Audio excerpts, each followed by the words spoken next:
ഈ ക്രിസ്മസിന് plum cake കടകളിൽ നിന്നൊക്കെ മേടിക്കുന്ന അതേ ടേസ്റ്റിലും സോഫ്റ്റിലും വളരെ സിമ്പിളായിട്ട് നമുക്ക് വീട്ടിൽ തയ്യാറാക്കാം. അതിനായിട്ട് ഒരു ബൗളിലേക്ക് ഒരു ഓറഞ്ച് ഒന്ന് പിഴിഞ്ഞെടുക്കാം.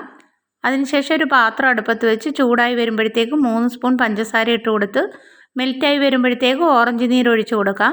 ഇനി നന്നായി തിളച്ചതിലേക്ക് കുറച്ച് ഡ്രൈ ഇൻഗ്രീഡിയൻസും നട്ട്സും കൂടി ഇട്ട് കൊടുത്ത് അതിലേക്ക് ഓറഞ്ചിൻ്റെ തൊലി ഗ്രേറ്റ് ചെയ്തതും കൂടി ഇട്ട് കൊടുത്ത് നന്നായിട്ട് തിളച്ച് കുറുകി വരുമ്പോഴത്തേക്ക് ഫ്ലെയിം ഓഫ് ആക്കാം.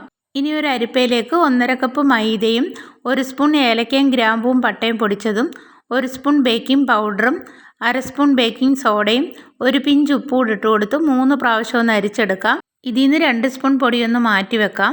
അതിനുശേഷം ചൂടായ പാത്രത്തിലേക്ക് 1/2 കപ്പ് പഞ്ചസാര ഇട്ട് കൊടുത്ത് ഒന്ന് ക്യാരമലായി വരുമ്പോഴത്തേക്ക് 1 കപ്പ് തിളച്ച വെള്ളം കുറേശ്ശെ ഒഴിച്ചു കൊടുത്ത് തിളപ്പിച്ചെടുക്കാം. ഇനി ഇത് തണുക്കാനായിട്ട് റൂം ടെമ്പറേച്ചറിൽ വെക്കാം.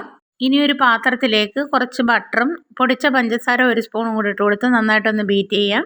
അതിലേക്ക് 2 മുട്ടയും 1/2 സ്പൂൺ വാനില എസൻസും കൂടി ഒഴിച്ചു കൊടുത്ത് 30 സെക്കൻഡ് ഒന്ന് ബീറ്റ് ചെയ്തെടുക്കാം.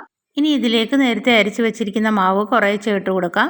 അതിലേക്ക് തണുക്കാൻ വെച്ചിരിക്കുന്ന ക്യാരമലും കൂടി ഒഴിച്ചു കൊടുത്ത് ലോ സ്പീഡിൽ ബീറ്റ് ചെയ്തെടുക്കാം. ഇങ്ങനെ 2 പ്രാവശ്യമായിട്ട് ബീറ്റ് ചെയ്തെടുത്തിട്ടുണ്ട്. നേരത്തെ തയ്യാറാക്കിയ ഡ്രൈ ഇൻഗ്രീഡിയൻസിലേക്ക് മാറ്റി വെച്ചിരിക്കുന്ന മാവും കൂടെ മിക്സ് ചെയ്ത് തയ്യാറാക്കിയ ബാറ്ററിലേക്ക് 2 പ്രാവശ്യം ഇട്ട് കൊടുത്ത് മിക്സ് ചെയ്തെടുക്കാം. ഇനി കേക്ക് തയ്യാറാക്കാനുള്ള പാത്രത്തിൽ ബട്ടർ പേപ്പർ വെച്ച് കൊടുത്തിട്ടുണ്ട്. അതിലേക്ക് ഒഴിച്ചു കൊടുത്തൊന്ന് ടാപ്പ് ചെയ്യാം. ഡെക്കറേഷന് വേണ്ടി മുന്തിരിയും ചെറിയും നട്ട്സും കൂടി ഇട്ട് കൊടുത്ത് ചൂടായ കുക്കറിലേക്ക് സ്റ്റാൻഡ് വെച്ച് അതിലേക്ക് വെച്ച് 30 മിനിറ്റ് മീഡിയം ഫ്ലെയിമിലും 15 മിനിറ്റ് ലോ ഫ്ലെയിമിലും കുക്ക് ചെയ്യാം. 45 മിനിറ്റിന് ശേഷം തുറന്ന് നോക്കാം. ഇവിടെ നല്ല അടിപൊളിയായിട്ട് പൊങ്ങി വന്നിട്ടുണ്ട്.